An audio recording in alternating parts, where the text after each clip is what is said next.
I was asking you the same thing we asked Marquise. Were you watching the Duke-Miami game when that happened? And if not, when did you see it? What were your thoughts? I didn't see it live, but I did see the play like only a few minutes after it happened, and honestly, I could barely put into words how I felt when I saw it. I couldn't believe what just happened. I mean, that's crazy. I mean, that's all I could say was insanity. It was a mess. It was exciting. It was a lot of things. It was just college football, I guess. I mean, What can you learn from that? I'm sure Coach either has or will say something again about every play absolutely matters. yeah, I mean that's a big thing with Coach Fedora. I mean, anytime those kind of things happen, you know, Alabama, Auburn, like that field goal return, we started practicing that. I mean, anytime those kind of situations happen, we instantly start, you know, dissecting it and making sure that kind of thing doesn't happen to us for sure. Yeah, but every play on special teams, Coach Fedora really emphasizes that, you know, that could be the most important play in a football game. So, especially the last play of the game, I mean, you already know something, they're going to try something. So, it's just crazy it ended up the way it did, though. Yeah, it's just hard to comprehend for me. It just was really, really exciting, but also really just a crazy ending to a football game. When it's your rival, do you sympathize with them? Do you point a finger and say, ha? How do you, what's your natural reaction in that state?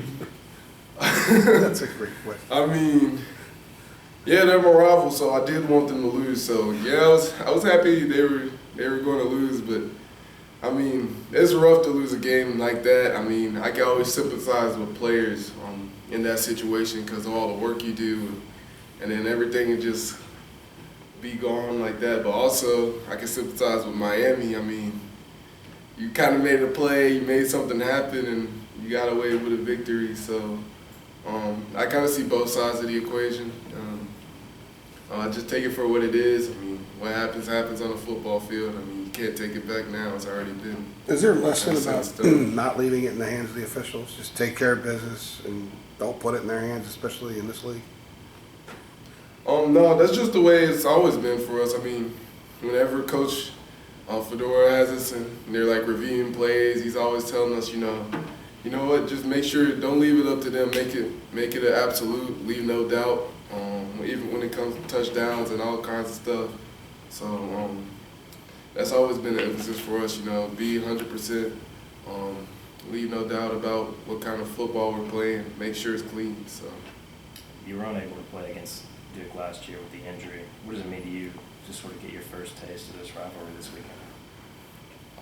I'm excited for sure. I mean, first time playing Duke. I mean, I always wanted to kind of get a shot at those guys. I mean, I know a couple of them, so it's gonna be a lot of fun. You know, play against that other shade of blue.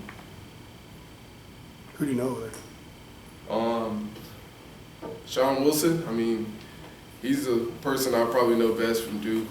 He went to West Mac. He was in my conference in Charlotte, so we played him. I played against him for 4 years, pretty much.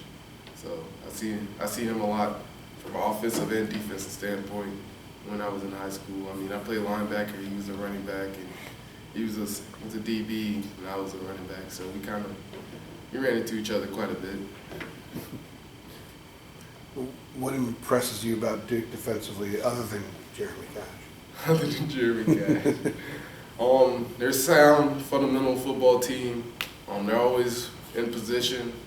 You don't really see that many busts in what they're doing or just, you know, the way they're attacking the lane. So they're disciplined and the way they execute in situations, I think is just really something they do well. Yeah.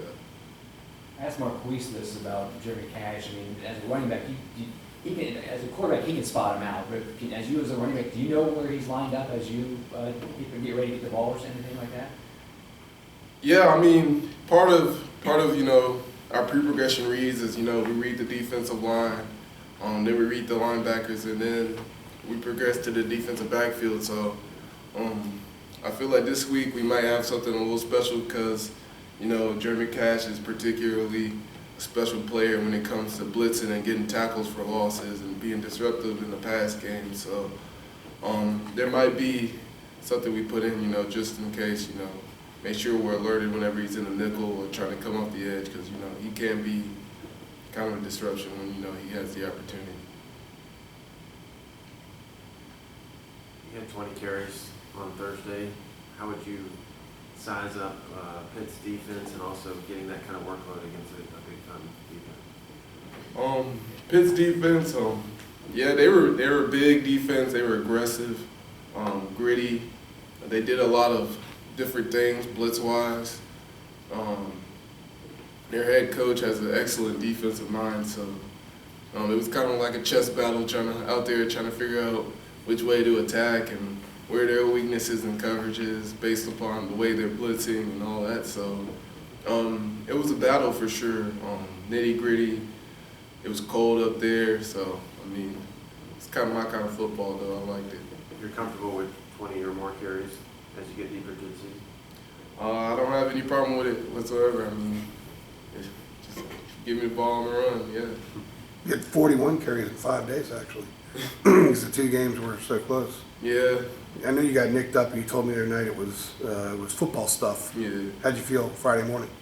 Oh, you're always sore Friday morning. No matter what, after a game, you always feel it pretty much.